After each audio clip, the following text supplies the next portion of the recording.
The camera stopped rolling on Walton's Mountain more times than most fans ever realized, and almost every departure came wrapped in a story CBS never wanted told. Behind the warm glow of that fictional Virginia farmhouse,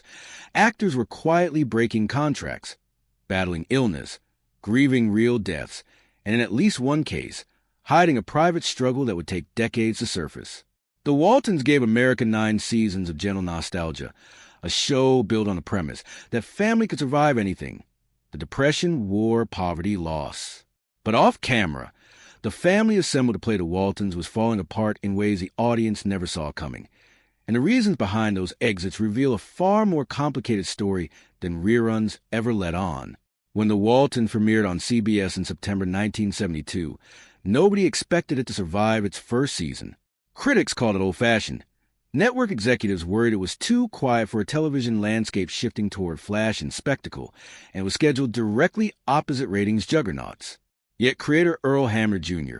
drawing directly from his own childhood in Schuyler, Virginia,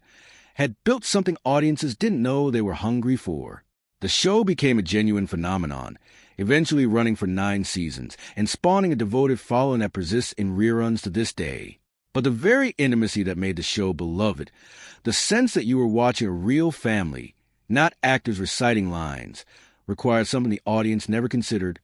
real people living real lives, with real limits on how long they could keep pretending Walton's Mountain was their whole world. The first major departure, and still the most discussed among longtime fans, was Richard Thomas, the actor who played John Boy Walton, the aspiring writer whose voice narrated every episode as the adult version of Earl Hamner himself. Thomas was the emotional center of the series for its first 5 seasons, and his choice to leave in 1977 sent a shockwave through production that CBS scrambled to manage. Contrary to some retellings, Thomas wasn't driven away by conflict on set. In interviews given over the years, he has explained that after 5 years playing the same character, he felt an urgent need to test himself as an actor beyond a role that had, by his own admission, begun to define him publicly in ways he hadn't anticipated when he took the part as a young man in his early 20s. He wanted to work in film, to take on characters with different textures, and he worried that staying longer would make it harder to ever be seen as anything other than John Boy Walton. There was also a personal dimension rarely discussed in casual retrospectives. Thomas and his wife at the time welcomed triplets in 1975, on top of another child, suddenly making him a father for, while working the grueling 6-day shooting schedule a network drama demanded, balancing a demanding production schedule with a family that had multiplied almost overnight became, by his own account, untenable. CBS did not want to lose him. John Boy was the show's narrative anchor, the character whose journey toward becoming a writer gave the series its emotional through-line back to Hamner's own life story. Losing him risked unraveling the show's entire structure. The network and production team ultimately agreed to write John Boy out through a storyline in which he departs from New York to pursue his writing career, a graceful exit that mirrored the character's own ambitions and allowed the door to remain symbolically open. Robert Whiteman was brought in for 2 seasons to fill the role in a retooled version of the character, but audiences never fully accepted the replacement in the same way, a common fate for beloved television leads who are recast rather than allowed to simply vanish from the narrative. Thomas will return for later reunion films and specials, evidence that the parting, while difficult, was never bitter. He has spoken candidly in later interviews about how much affection he retained for the show and the people who made it, even as he needed to step away from the character who had, in essence,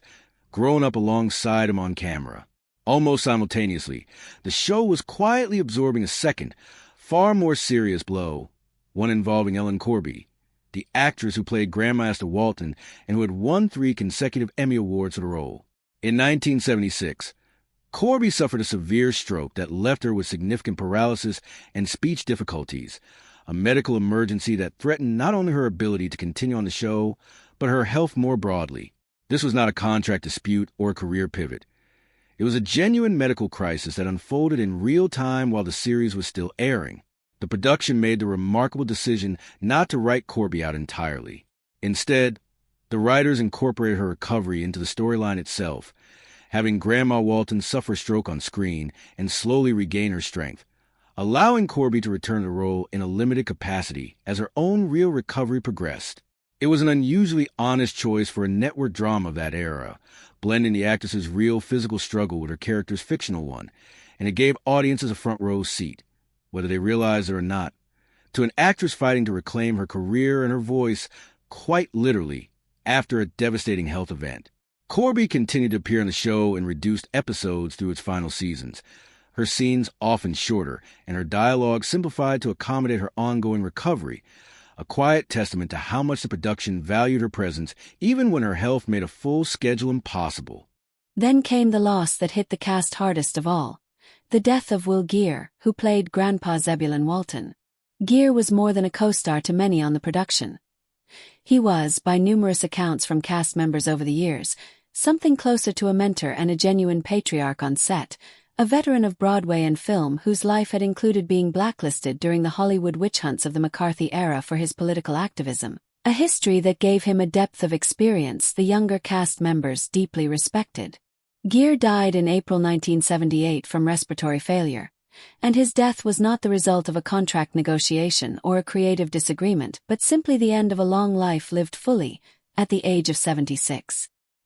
His passing forced the show's writers to make one of the most difficult narrative decisions of the series, choosing to have Grandpa Walton die within the show itself rather than simply disappear or be recast, a decision that mirrored the honesty the production had already shown with Corby's stroke storyline. The episode dealing with Grandpa's death remains one of the most emotionally devastating hours the series ever produced,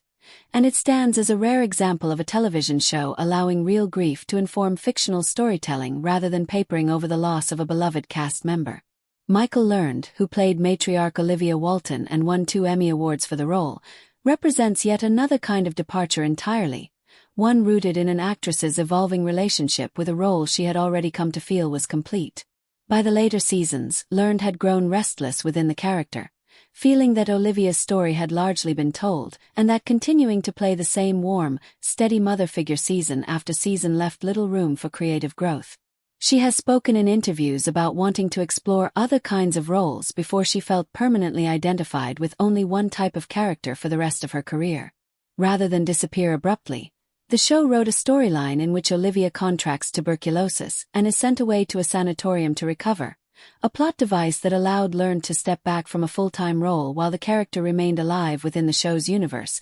occasionally reappearing in later episodes. It was a solution that echoed the strategy used for Richard Thomas. Rather than kill off or hastily replace a beloved character, the writers built an in-story explanation for an actor's real desire to move on, preserving the emotional integrity of the family unit even as the actors playing that family began, one by one, to step outside its borders. Beyond these headline departures, several members of the show's ensemble of children navigated their own quieter, less publicized struggles during the run of the series and in the years that followed, struggles that would not become fully public until much later. Mary McDonough, who played Erin Walton, later revealed in her own memoir, published in 2011, that she battled anorexia and body image struggles during her adolescence while filming the series, pressures that intensified as a young actress growing up under constant public scrutiny during a decade when eating disorders were barely discussed, let alone treated with the understanding they receive today.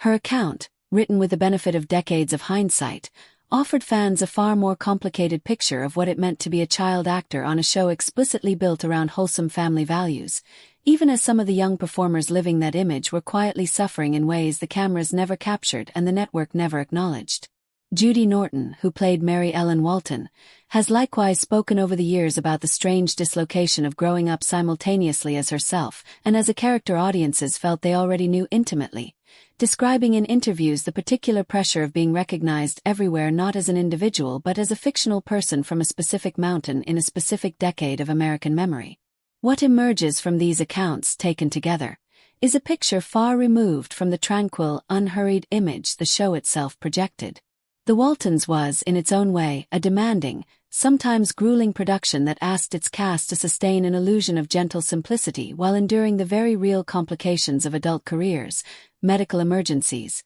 grief, and the particular psychological weight placed on child actors coming of age in front of a national audience. Ralph Waite, who played John Walton Sr. and remained with the series for its entire run, later reflected in interviews on how the cast had genuinely bonded into something resembling a real family, which made every departure, whether by choice, health, or death, land with a weight that extended far beyond the professional. Waite himself would go on to direct several episodes in the later seasons, taking an increasingly active role behind the camera as the show entered its final years, a testament to how deeply invested the adult cast members had become in the project's survival, even as its original ensemble continued to shift. By the time The Waltons concluded its original network run in 1981, the cast that audiences had first met nearly a decade earlier looked remarkably different from the one that closed out the series. Some actors had left and returned for reunion films that continued airing into the 1990s and even beyond, a testament to how much affection remained despite the difficult circumstances of many of their original exits.